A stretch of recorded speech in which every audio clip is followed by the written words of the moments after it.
What I am about to say is my personal editorial opinion. For the last 25 days, the people of Kashmir have been denied their fundamental rights, their right to expression. Article 19 of the Constitution of India secures for every citizen a fundamental right of speech and expression. The government has repeatedly assured us that everything is normal in Jammu and Kashmir, and the situation is under control. If that in fact is the case, then why is there still a clampdown of communication in the valley?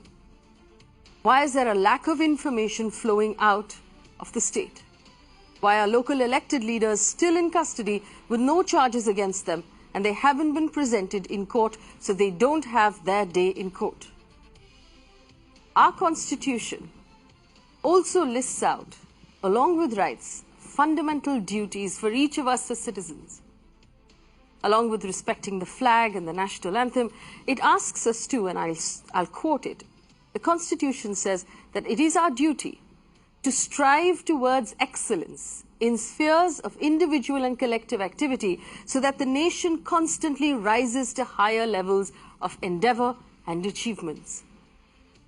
This means, to be truly patriotic, we have to become the best possible version of our professional and collective selves. Which means that I have to be the best journalist I could possibly be. Which means I have to ask questions. Which means all of us, every single one of us, must demand answers. That is our patriotic duty.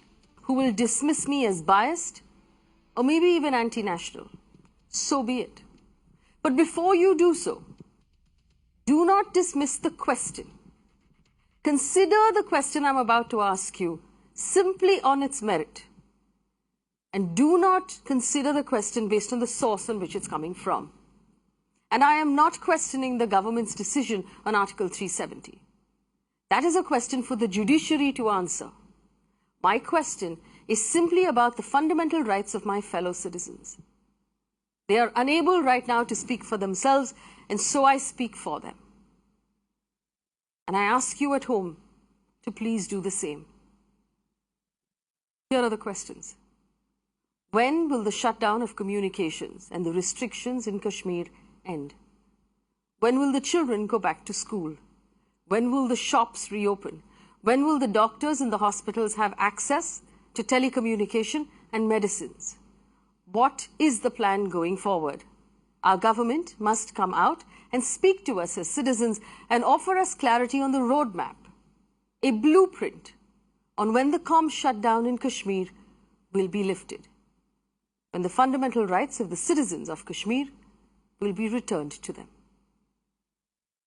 To also ask those questions on behalf of our fellow citizens who are part of India, who are Indian, it's time we stood with them.